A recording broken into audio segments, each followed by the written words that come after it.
Good afternoon, brothers and fathers. Today I will share with you all my vocational testimony, so you can also have like experience from a brother who comes from the Apostolic School. Okay, so just a little bit about myself. I am the only boy. I'm the youngest of 3 siblings. And honestly, I never had the desire to become a priest. I mean, I was never an altar boy.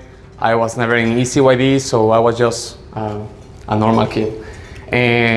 But when I was 13 years old, the legionary priest who used to work in Tabasco, Father Francisco de Asís, yes, that's his real name, Francisco de Asís. Father Francisco invited me to the Apostolic School, to the summer camp. So back then, there were 5 Apostolic Schools in Mexico. So I went to the one that is in Mexico City, around like 12 hours away from Tabasco. And well, it was pretty good. I really like it. For a 13-year-old kid, just going to the movie theater and Six Flags and pretty crazy activities. I just love it. And in some point, Father told us, okay, well, guys, are you going to stay here? And I was like, oh, I thought this was only a summer camp. So it was a very deep decision to have. Nevertheless, I can tell you that I really love it. I felt like a home. So yeah, I just said, okay, yeah, I will stay here. And well, I spent 2 years as an apostolic. And if you ask me, okay, but when do you have like God's call, no? Like when do you start having that desire to become a priest? Well, that happened when I was 16 years old, and I was already a pre-candidate. And I remember being in the auditorium, and my vice rector back then, Father Miguel Subirax, he's working right now in Rome as an assistant.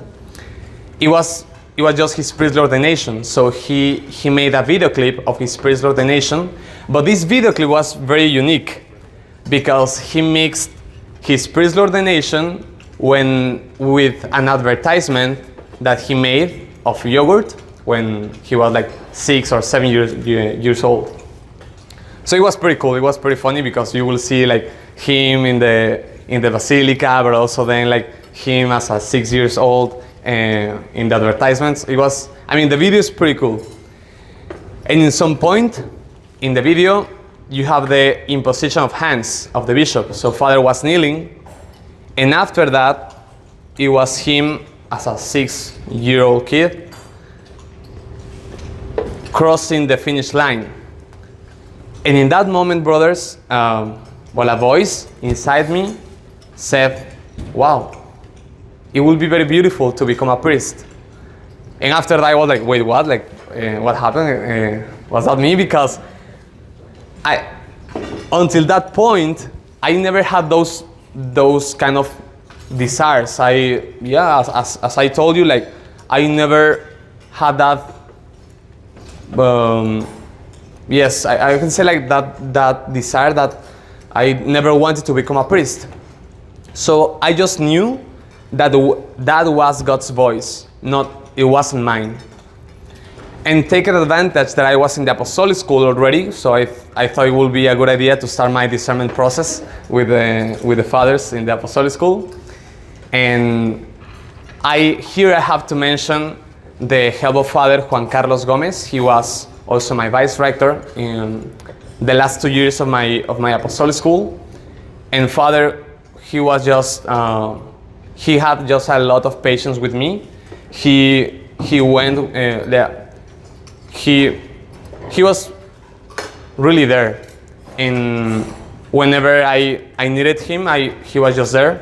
I cried with him, I laughed with him, I got angry with him. Like, he was just the person who, in a sense, God chose to show me the path. You know, I'm sure like you all have like that kind of priest or family member, a friend that was a very important role in your vocation life, no? So after those 2 years, I was already in my senior year, my last year of pre-candidacy in the Apostolic School, and it was very tough because we are already in COVID time, 2020. So we were sent to our homes. I spent my last 6 months in the Apostolic School, not in the Apostolic School, but in my house with my family, which was, of course, pretty helpful, but it was also, I don't know, very difficult.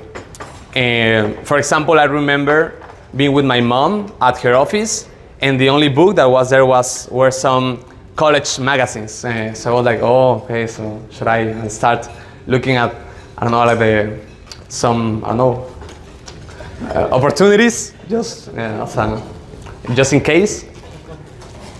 Anyway, even though I didn't know if God was calling me to become a priest, I did know that something was there, that something was inside me, and I needed to solve it.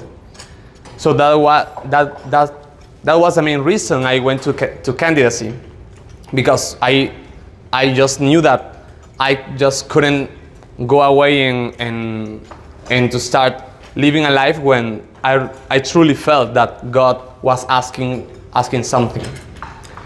And there I knew Father Gerardo Flores, who all humanists already know him. He was just very fatherly during candidacy time.